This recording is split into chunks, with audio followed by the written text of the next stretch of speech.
Hello friends, welcome you all. आज हम Vision IAS के 20 अप्रैल वाले डेली करंट अफेयर्स डिस्कस करेंगे।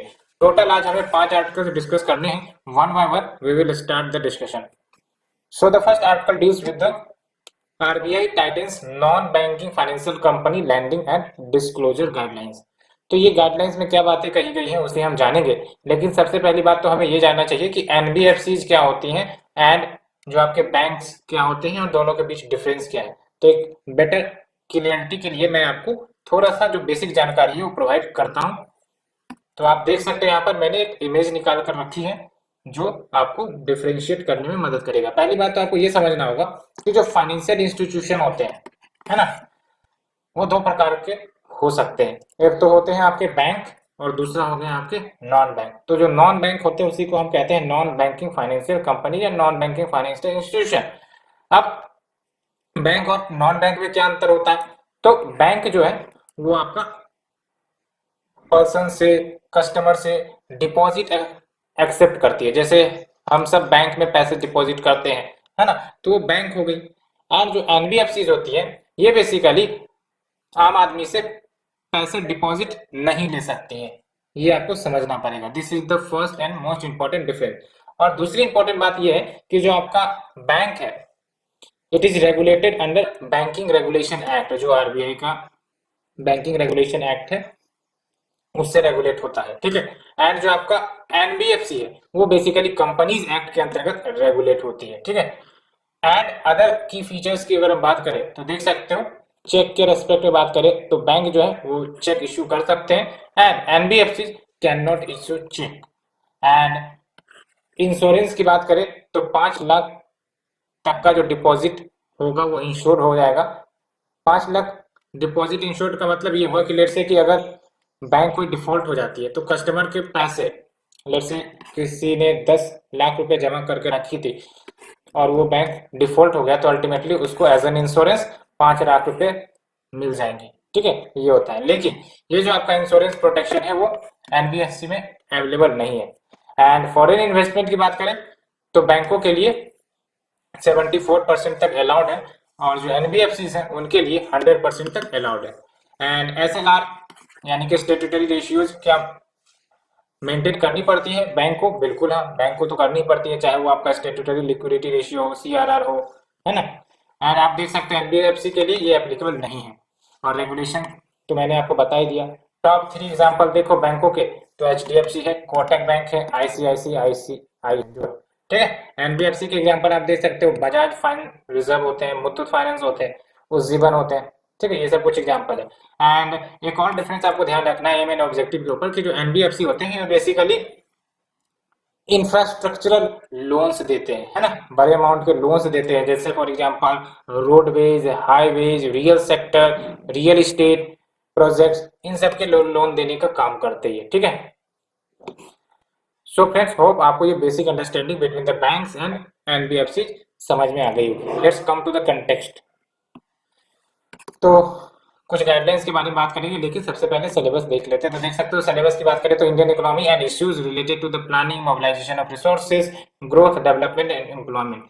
एंड जो टॉपिक होगा आपका टाइटनिंग द एनबीएफसीज। तो आरबीआई ने स्केल बेस्ड अप्रोच लेकर आया था टू रेगुलेट द एनबीएफसी। और ये जो आपका स्केल बेस्ड अप्रोच है मैंने डिस्कस भी किया था। This is basically 3 layered approach, जिसके तहत जो एनबीएफसी होगा उसको हम 3 लेयर में कैटेगराइज कर देते हैं, ठीक है।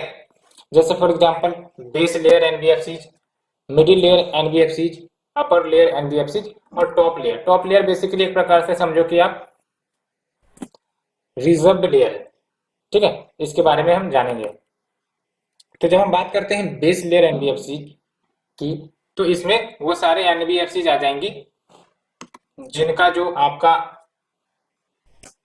एसेट साइज 1000 करोड़ से कम है, तो वो हो जाएंगे आपकी बेस लेयर एनबीएफसी, ठीक है। एंड मिडिल लेयर एनबीएफसी में वो सारे एनबीएफसी आ जाएंगे जिनका जो एसेट साइज है वो 1000 करोड़ से एबव है, ठीक है। और उसके बाद आपका अपर लेयर एनबीएफसी एंड उसके बाद टॉप लेयर जो कि मैंने आपको बताया कि रिजर्व्ड है, ठीक है। तो एक बात आपको समझनी पड़ेगी, जैसे जैसे ये आपका लेयर ऊपर जाएगा, जो रेगुलेटरी नॉर्म्स है वो टाइटन होते चले जाएंगे, ठीक है। तो ये ध्यान रखनी है, जैसे जैसे एनबीएफसी ऊपर की कैटेगरी में शिफ्ट होता जाएगा, जो रेगुलेटरी नॉर्म्स है वो और ज्यादा टाइट होते चले जाएंगे। और ये सब चेंजेस लाने का मेन ऑब्जेक्टिव यही है कि जो आपके एनबीएफसी सेक्टर रहते हैं वो काफी ज्यादा एक प्रकार से रिस्की होते हैं, ठीक है। डिफॉल्ट होने के चांसेस या फिर जो लोन दी गई है वो न रिकवर होने के चांसेस काफी ज्यादा होते हैं, इसलिए प्रॉपर रेगुलेशन जरूरी होता है कि भाई साहब टाइम रहित एक्शन ले लिया जाए, अदरवाइज जो पैसे हैं वो डिफॉल्ट हो जाएंगे, ठीक है। तो हम बात करते हैं कुछ गाइडलाइंस की। तो देख सकते हैं ये जो गाइडलाइंस लाई गई है, it is basically to harmonise the regulations between bank and non bank. Simply कहें तो एनबीएफसी को more and more properly regulate करने के लिए। एंड ये जो आपका गाइडलाइंस है बेसिकली इसके तहत एनबीएफसी को 3 लेयर्स में कैटेगराइज किया गया है। क्या की हाईलाइट है इस गाइडलाइंस के? तो पहली बात तो जो एग्रीगेट एक्सपोजर होगा अपर लेयर एनबीएफसी का, and when we talk about aggregate exposure तो इसका मतलब सिंपली ये होगा कि एनबीएफसी जो लोन दे रखे हैं किसी कंपनी को या फिर जो भी लोन उन्होंने दे रखा है उसको हम कहते हैं एग्रीगेट एक्सपोजर। तो जो एग्रीगेट एक्सपोजर होगा अपर लेयर एनबीएफसी का, अपर लेयर एनबीएफसी यानी कि ये जो है आपका अपर लेयर एनबीएफसी, वो आपका 20% ऑफ इट्स कैपिटल बेस से ज्यादा नहीं होना चाहिए। लेकिन हाँ, अगर बोर्ड चाहे तो 5% एडिशनल का अप्रूवल दे सकती है, यानी कि 25% हो सकती है अगर बोर्ड का अप्रूवल हो जाए तो, ठीक है। लेकिन अगर हम बात करें इंफ्रास्ट्रक्चर फाइनेंस कंपनीज की, तो जो एग्रीगेट लिमिट होगा वो 30% होगा टू ए सिंगल एंटिटी। याद रखना है यहाँ पर टू ए सिंगल एंटिटी की बात हो रही है, नॉट एग्रीगेट, ठीक है। एंड अगर हम बात करें to a group of connected entities, तो जो एग्रीगेट एक्सपोजर होगा it will be limited to 25% of the capital base. Capital मतलब जो एनबीएफसी की पूरी जो एसेट है उसी को हम कैपिटल कहते हैं, ठीक है। तो इनके लिए 25% ऑफ देयर कैपिटल बेस होगा। And for all upper layer NBFC apart from infrastructure finance company, उसके लिए आपका 35% होगा। एंड देख सकते हो अदर प्रोविजंस की बात करें कि जो आपका mid layer and upper layer NBFC होंगी वो कहीं ना कहीं 5 करोड़ से ज्यादा लेंडिंग अपने डायरेक्टर्स को, सीईओ को या फिर जो डायरेक्टर्स के रिलेटिव्स हैं उनको नहीं दे सकती unless it is sanctioned by the board. बहुत बार आपने सुना होगा कि जो आपके एनबीएफसी में बोर्ड मेंबर्स होते हैं फंड उन्हीं को दे दी जाती है ना। तो इसके कारण आपका एनबीएफसी इफिशिएंटली परफॉर्म नहीं कर पाता, ठीक है।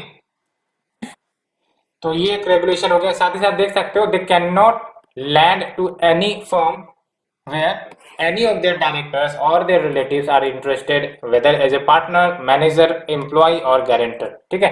एंड जो लोन रियल एस्टेट सेक्टर को प्रोवाइड किए जाएंगे बाय दीज एनबीएफसी, ये तभी दिए जाएंगे after the borrowers have obtain prior permission from the government. याद रखना है, ठीक है, और other statutory authorities for the project, because real estate sector में बहुत धांधलेबाजी होती है, इसलिए इसको अच्छे से टैकल करना जरूरी होगा। सो फ्रेंड्स, ये हमने डिस्कस किया first article. Let's move to the second article. Prime minister lays the foundation state of WHO global centre for traditional medicine in Jamnagar Gujarat. तो जामनगर गुजरात में आपका जो global centre for traditional medicine setup किए जाएंगे। तो क्या है ये आपका GCTM एंड ट्रेडिशनल मेडिसिन क्या होती है, इसके बारे में तो मैंने डिस्कस भी किया था एक आर्टिकल में, लेकिन आज फिर से आपका रिवीजन हो जाएगा। But first we move to the syllabus. तो देख सकते हो when we talk about the syllabus, तो इसमें आपका देख सकते हो issues related to the development and management of social sector या services related to the health, इसमें आपका traditional medicine and its importance, ये आर्टिकल कवर हो जाएंगे। तो जो मिनिस्ट्री ऑफ आयुष है एंड WHO यानी कि वर्ल्ड हेल्थ ऑर्गेनाइजेशन, इन्होंने वर्ल्ड का पहला and only global centre that is your GCTM उसको इस्टेब्लिश किया है। कहां पर? जामनगर गुजरात में, सो दैट जो ट्रेडिशनल मेडिसिन की पोटेंशियल है अक्रॉस द वर्ल्ड उसको हार्नेस किया जाए और उसको यूटिलाइज किया जाए via modern science and technology. And ये जो आपका सेंटर होगा it will help to implement WHO's traditional medicine strategy जो आपका 2014 से 2023 तक के पीरियड के लिए है, और साथ ही साथ जो ट्रेडिशनल मेडिसिन का रोल है उसको मेन स्ट्रीम में लाने का प्रयास किया जाएगा, साथ ही साथ pursuing the goal of achieving universal health coverage. Traditional medicine की बात करें तो WHO के डेफिनेशन के अनुसार traditional medicine is what, it is simply कि जो भी नॉलेज या स्किल्स या प्रैक्टिसेस या बिलीफ या experiences related to the prevention of disease या फिर diagnosis of the disease as well as their treatment जो डिफरेंट कल्चर्स में मौजूद है, तो उन सबको जब एक जगह आप लाते हो तो वो होता है आपका ट्रेडिशनल मेडिसिन का कंसेप्ट। ठीक है, जैसे फॉर एग्जांपल अगर सिंपल एग्जांपल लेकर बोले, जैसे बोला जाता है कि हल्दी डाल के दूध पीना चाहिए, सेहत के लिए अच्छे होते हैं, तो ये सब आपके ट्रेडिशनल मेडिसिन में आ जाएंगे। ठीक है, या फिर आयुर्वेदिक मेडिसिन सब की जो बात होती है वो सभी कहीं ना कहीं ट्रेडिशनल मेडिसिन में आ जाएंगे। तो ये आपको सिंपली अंडरस्टैंड करना है। ठीक है, अब 5 गोल्स होंगे आपके GCTM के। पहली बात तो ये कि ट्रेडिशनल नॉलेज सिस्टम का पूरा डाटाबेस तैयार किया जाएगा टेक्नोलॉजी के माध्यम से, जो भी डिफरेंट कल्चर्स में आपके ट्रेडिशनल मेडिसिन से रिलेटेड नॉलेज स्किल्स मौजूद है उसका एक डाटाबेस तैयार किया जाएगा, सो दैट एक ही प्लेटफॉर्म पर उपलब्ध हो जाए वो। साथ ही साथ जो भी ट्रेडिशनल मेडिसिन यूज की जाएंगी उसका प्रॉपर टेस्टिंग किया जाए, एज वेल एज सर्टिफिकेशन हो उसका, so that belief system generate हो सके कि हाँ अगर ये ट्रेडिशनल मेडिसिन अगर मैं उपयोग कर रहा हूं तो इट विल बी बेनिफिशियल। तो वो तभी पता चलेगा जब उसका प्रॉपर टेस्टिंग एंड सर्टिफिकेशन हो सकेगा। साथ ही साथ to evolve as a platform जहां पर ग्लोबल एक्सपर्ट्स ट्रेडिशनल मेडिसिन से रिलेटेड एक साथ आ सकते हैं और यहाँ पर अपना एक्सपीरियंस साझा कर सकते हैं, एज वेल एज फंडिंग को भी मोबिलाइज किया जा सकेगा for the research in the field of traditional medicine, and protocols develop किया जा सकता है for the holistic treatment of specific disease, so that patients को बेनिफिट मिल सके, चाहे वो ट्रेडिशनल मेडिसिन से हो या फिर आपका मॉडर्न मेडिसिन से हो। सिग्निफिकेंस क्या होगा आपका GCTM का, तो बेसिकली जो ओवरऑल हेल्थ है कम्युनिटीज का वर्ल्ड ओवर उसको इंप्रूव करने में मदद करेगा। कैसे? बिकॉज ट्रेडिशनल मेडिसिन अगर प्रॉपरली सर्टिफाई हो गई तो इसका इस्तेमाल ऑल ओवर वर्ल्ड में तो किया जा सकता है ना, तो it will help in improving the overall health of the communities. And साथ ही साथ जो आपका SDG 3 टारगेट है जिसके तहत हेल्थ एंड वेलबींग को प्रमोट करने की बात की जाती है for all of the ages, उसको भी अचीव करने में मदद मिलेगी। Along with it will promote cooperation and synergy between traditional medicine and modern allopathic medicine. And साथ ही साथ आपको पता है India is home to various traditional medicine, तो it will also recognise India potential की वो लीडरशिप प्रोवाइड कर सकता है in the traditional medicine. And also जो आपका आयुष है, concept of Ayurveda, yoga, naturopathy, यूनानी, सिद्धा एंड होम्योपैथी, तो ये जो आपका आयुष सिस्टम है वो across the world, across the globe famous होंगी। ठीक है, सो फ्रेंड्स ये हमने सेकंड आर्टिकल डिस्कस किया। Let's move to the third article. Energy conservation norms may be must for residential building. तो आने वाले समय में गवर्नमेंट प्लान कर रही है कि जो आपके नए रेसिडेंशियल बिल्डिंग्स बनाए जा रहे हैं वो एनर्जी इफिशियंसी कोड को कंप्लाई करेंगे। ठीक है, सो दैट जो आपका 1,20,000 करोड़ वर्थ ऑफ इलेक्ट्रिसिटी जो फालतू में वेस्ट हो जाती है ड्यू टू द इनएफिशिएंसी, तो उसको अवॉइड किया जा सके bye avoiding the generation of 300 billion units. ठीक है, तो ये बातें, तो let's discuss the syllabus first. तो सिलेबस की अगर हम बात करें तो देख लो आप, it will be covered under infrastructure energy. ठीक है, तो कंटेक्स्ट तो मैंने बता ही दिया। ये जो आपका कोड होगा आने वाले समय में, it will be applicable on new residential complexes. Residential यानी कि जो आपके घर नॉर्मली रहने के लिए बनाए जाते हैं वो होते हैं रेसिडेंशियल कॉम्प्लेक्सेस, और ये एप्लीकेबल होगा उन रेसिडेंशियल कॉम्प्लेक्सेस के ऊपर जो 100 किलोवाट लोड से ऊपर कंज्यूम करते हैं इलेक्ट्रिसिटी को। एंड साथ ही साथ ये जो प्रपोजल है कहीं ना कहीं कहा जा सकता है कि it is a part of India commitment to reduce the energy intensity by 45%, जो भारत ने बेसिकली लक्ष्य रखा है बाय 2030। एंड ऑल्सो इसके लिए आपको एनर्जी कंजर्वेशन एक्ट में भी अमेंड करना पड़ेगा। अभी फिलहाल क्या है, एनर्जी कंजर्वेशन एक्ट के अनुसार ओनली जो कमर्शियल बिल्डिंग्स है उनको मैंडेट किया जा सकता है कि वो एनर्जी एफिशिएंसी कोड का पालन करें। दैट्स व्हाई 2017 में देख सकते हैं आप bureau of energy efficiency BEE, उन्होंने एनर्जी कंजर्वेशन बिल्डिंग कोड लाया था कॉमर्शियल बिल्डिंग्स के लिए। 2018 में जो BEE है यानी कि ब्यूरो ऑफ एनर्जी इफिशियंसी, इन्होंने वैसे सेपरेट इको निवास संहिता कोड लाया था रेसिडेंशियल बिल्डिंग के लिए। तो अब बात करते हैं स्टेप्स क्या लिए जा सकते हैं to improve the energy efficiency. तो पहली बात तो ये, we have the online star rating tool, जिसके माध्यम से एनर्जी इफिशियंट होम्स को हम रेट कर सकते हैं, सो दैट जो एनर्जी इफिशियंसी है उसको इंप्रूव किया जा सके एंड एनर्जी कंजम्पशन को रिड्यूस किया जा सके in the individual home. And जब हम बात करते हैं एनर्जी एफिशिएंसी की, तो इसको समझ लेना जरूरी है। इसके तहत बेसिकली सेम टास्क परफॉर्म करने के लिए या फिर सेम रिजल्ट अचीव करने के लिए अगर हम पहले से लेस एनर्जी यूज कर पाते हैं तो उसको हम कहते हैं एनर्जी एफिशिएंसी। ठीक है, तो क्या होगा, जैसे पहले क्या होता था, भारी भरकम फैन आते थे, भारी भरकम टीवी आते थे जो काफी ज्यादा इलेक्ट्रिसिटी कंज्यूम करते है ना, लेकिन आजकल के मॉडर्न टीवी देख लो काफी कम एनर्जी कंज्यूम करेंगे। तो उसी प्रकार से ये कंसेप्ट आप बिल्डिंग में लगा सकते हो। ठीक है, तो एनर्जी इफिशियंट हो गया। तो जो एनर्जी इफिशियंट होम्स होंगे, बिल्डिंग्स होंगे, वहां पर आपका लेस एनर्जी इस्तेमाल होगा टू हीट और कूल और run appliances and electronics. Energy efficient manufacturing facility, ये आपके लेस एनर्जी यूज करेंगे टू प्रोड्यूस द गुड्स। तो ये सब हो गए energy efficient homes and energy efficient manufacturing facility, है ना, तो दोनों के लिए। एंड फिर आप देख सकते हो we have the perform achieve and trade scheme, जिसके तहत जो इम्प्रूवमेंट्स है एनर्जी एफिशिएंसी का उसको एसोलेट किया जाता है in the energy intensive industry. And we have the green rating for integrated habitat assessment, जिसको हम शॉर्ट फॉर्म में ग्रीह कहते हैं, और ये TERI यानी कि the energy and resource institute के द्वारा लॉन्च किया गया है, जो लोगों को मदद करता है कि वो एसेस कर सकते हैं performance of their building against certain nationally acceptable benchmark. जो बेंचमार्क डिसाइड किए जाते हैं उसके कंपैरिजन में वो एसेस कर सकते हैं अपने बिल्डिंग के परफॉर्मेंस को। ठीक है, कि उनके बिल्डिंग एफिशिएंट है या नहीं है, कितना है, वो सब एसेस कर सकते हैं। सो फ्रेंड्स, ये हमने डिस्कस किया। Let's move to the next article. University grant commission eases norms for dual joint degree with foreign university।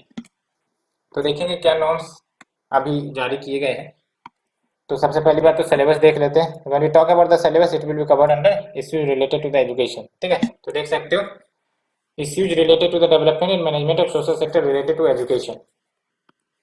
तो सबसे पहली बात तो आपको समझना पड़ेगा कि कोलैबोरेशन मतलब क्या होता है। कोलैबोरेशन का सिंपल सा मतलब हुआ, लेट्स से कि कोई इंडियन यूनिवर्सिटी है और कोई फॉरेन यूनिवर्सिटी है, आपस में एक दूसरे से कोलैबोरेट करते हैं कि भाई साहब ठीक है, हम आपस में कोलैबोरेट करते हैं कि अगर कोई स्टूडेंट है जो हमारे यहाँ स्टडी कर रहा है, कुछ टाइम यहाँ पर स्टडी कर ले और कुछ टाइम फॉरेन यूनिवर्सिटी में स्टडी कर ले जिसके साथ कोलैबोरेट किया गया है, तो वो होगा कोलैबोरेशन। ठीक है, अब इसके आपके डिफरेंट टाइप्स हो सकते हैं, तो वो हम देखेंगे और उसी से रिलेटेड रेगुलेशंस लाया गया है। ठीक है, तो यूजीसी ने अप्रूव किया है सर्टेन रेगुलेशंस, जहां पर जो Indian and foreign higher education institution है वो 3 प्रकार के प्रोग्राम्स ऑफर कर सकते हैं। एक है आपका ट्विनिंग, एक है आपका ज्वाइंट डिग्री एंड एक आपका डुअल डिग्री।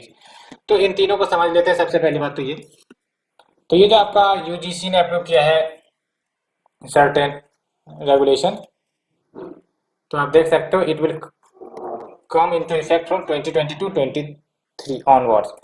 तो ये ट्विनिंग प्रोग्राम के तहत क्या होगा, ट्विनिंग प्रोग्राम के तहत लेट्स से कि स्टूडेंट, कोई एक स्टूडेंट है, अल्टीमेटली उन्होंने इंडियन यूनिवर्सिटी में इनरोल कर रखा है, तो इसके तहत क्या होगा कि वो जो स्टूडेंट होगा इट विल बी अलाउड कि वो अपना प्रोग्राम पार्शियली उस फॉरेन यूनिवर्सिटी में जाकर कर सकता है जिसके साथ कोलैबोरेशन हुई है उस यूनिवर्सिटी की। ठीक है, तो ये हो गया आपका ट्विनिंग प्रोग्राम। ज्वाइंट प्रोग्राम के तहत क्या होगा, एटलीस्ट 30% जो टोटल क्रेडिट्स अर्न किए जाएंगे स्टूडेंट के द्वारा वो स्कोर करने पड़ेंगे from each collaborating institution,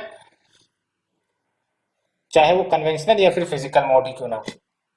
and dual programme के तहत क्या होगा, at least 30% of the total credits must be scored from an Indian institution. तो ड्यूल प्रोग्राम के तहत 30% must be scored from an Indian institution. Eligible कौन होगा, तो आप देख सकते हो Indian institution and AAC score of 3.01 पर टॉप 100, या फिर आप देख सकते हो जो टॉप 1000 में आए हैं टाइम्स हायर एजुकेशन रैंकिंग के अनुसार, या फिर foreign institution among 1000 of times of higher education, तो इसके अंतर्गत आ जाएंगे। ठीक है, सो इसका अदर फीचर्स की बात करें तो देख सकते हो it will curb the regulator supervisory role in facilitating such collaboration. तो याद रखना आपको, it will curb the regulator supervisory role and अन्य क्या प्रोविजन है तो देख सकते हो, for both dual and joint degree program जो कोलैबोरेटिंग इंस्टीट्यूशन होंगे वो इंश्योर करेंगे कि जो क्रेडिट अर्न किए जाएंगे स्टूडेंट्स के द्वारा, that credit should not be from overlapping courses content, कि भाई साहब यहाँ पर भी आपका सेम कोर्सेज चल रहा है, वहां पर भी सेम कोर्सेज चल रहे हैं, they are overlapping to each other and उस पर क्रेडिट अर्न किया जा रहा है, ऐसा ना होना चाहिए।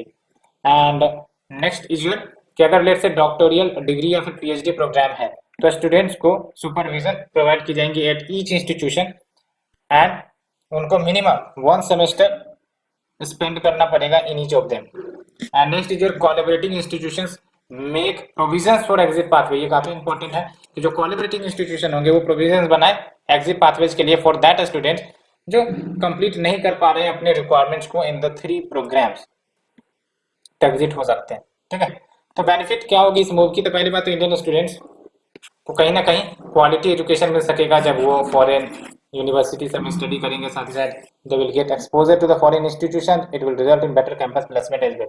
साथ ही साथ फॉरेन स्टूडेंट्स भी तो अट्रैक्ट हो सकते हैं to the Indian institutions and cross cultural exchange देखने को मिलेगा for the foreign university. And जो क्लास डिवाइड है वो भी कहीं ना कहीं कम हो सकेगी, as well as it will provide opportunity to lower the sections of the society, it will provide opportunity to lower the sections of the society. ठीक है, and we have the breeding ground जहाँ पर new ideas research आ सकते हैं, because जब भी हम collaboration करेंगे तो मान के चलो नई नई टेक्नोलॉजी नए नए आइडियाज आने शुरू होंगे and it will help the local university as well.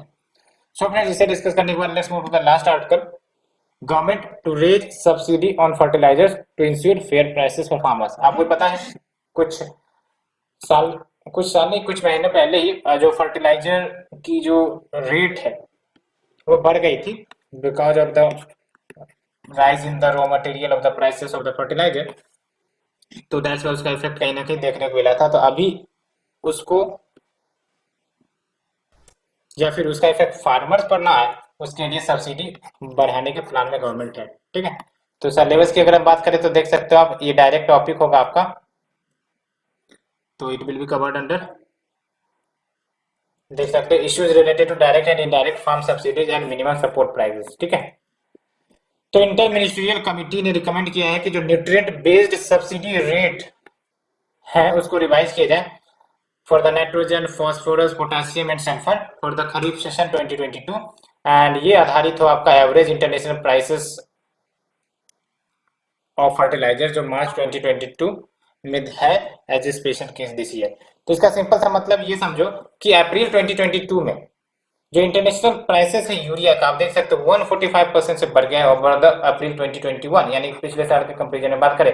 और देख सकते हो जो डीएपी जो कि फर्टिलाइजर की कैटेगरी है, इसका प्राइस 66% से इजाफा हो गया है over the same month last year. And जो एमओपी है ये भी आपका फर्टिलाइजर का ही टाइप है, इसका प्राइस में देख सकते हैं आप 116% का इजाफा हुआ है। बताओ इतने ज्यादा इंक्रीज अगर कम समय में हो जाते हैं प्राइस, तो इसका इम्पैक्ट किस पर पड़ेगा, फार्मर्स पर पड़ेगा। फार्मर्स की जो एक्स्ट्रा खर्च है वो ऐड होगी, तो इसके कारण कहीं ना कहीं उनके इनकम में बचत कम होगा। दैट्स व्हाई गवर्नमेंट ने फैसला लिया कि सब्सिडी रेज करेंगे फर्टिलाइजर्स के ऊपर, तो इससे बेनिफिट होगा फार्मर्स को। और देख सकते हो आप यूनियन बजट 2022-23 में गवर्नमेंट ने लगभग 1.09 लाख करोड़ फर्टिलाइजर सब्सिडी के रूप में एलोकेट की थी। एंड पिछले साल के बजट के कंपैरिजन में ये कहीं ना कहीं कम था, बिकॉज पिछले साल लगभग 1.62 लाख करोड़ का एलोकेशन हुआ था फर्टिलाइजर सब्सिडी के लिए। अब बात करते हैं आखिरकार प्राइस स्पाइक क्यों हो रहा है, तो पहली बात तो ये कि रॉ मटेरियल के प्राइसेस ही बढ़ते जा रहे हैं, जैसे अमोनिया हो गया, फॉस्फोरिक एसिड हो गया, तो इन सब के जो प्राइसेस है वो बढ़ रहे हैं। दैट्स व्हाई अल्टीमेटली इसका इफेक्ट फर्टिलाइजर पर देखने को मिल रहा है। साथ ही साथ एनर्जी प्राइसेस में भी बढ़ोतरी हो रही है, बिकॉज ये सब फर्टिलाइजर्स जब प्रोड्यूस होंगे तो जाहिर सी बात है एनर्जी तो कंज्यूम होती है, तो जब एनर्जी प्राइसेस बढ़ेंगी तो इसका इम्पैक्ट कॉस्ट पर पड़ेगा ही पड़ेगा।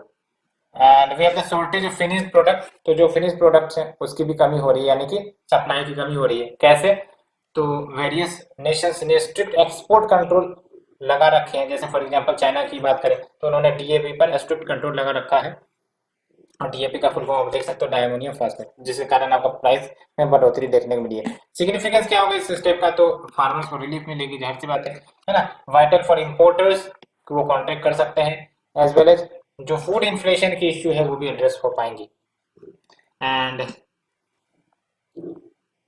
कैसे यहाँ पर आप समझने की कोशिश करो, addressing the issue of food inflation, because let's say कि फर्टिलाइजर का कॉस्ट बढ़ गया, फर्टिलाइजर का कॉस्ट बढ़ गया तो अल्टीमेटली जो प्रोडक्ट निकलेंगे, है ना, कुछ भी प्रोडक्ट निकलेंगे खेत से, तो अल्टीमेटली उसका प्राइस बढ़ेगा कि नहीं बढ़ेगा? अल्टीमेटली जब वो बढ़ेगा तो फूड इन्फ्लेशन बढ़ा, तो जो ये आपका स्टेप है जिसके तहत सब्सिडी दी जाएंगी, तो it will help in addressing the food inflation issue. And India, इसको अच्छे से याद रखना, ये क्वेश्चन में आया भी था, India imports nearly 25% of the urea, 95% of the phosphorus and 100% of the potash, यानी कि जो आपका पोटास है वो यूनिवर्सली इंपोर्ट किया जाता है भारत के द्वारा, ठीक है, ये ध्यान रखिए। सो फ्रेंड्स, ये हमने ऑल दीज 5 आर्टिकल डिस्कस किए one by one. Hope you understood. अगर आपको अच्छी लगी तो आप कमेंट सेक्शन में अपने रेस्पॉन्स दे सकते हो। Thank you very much friend.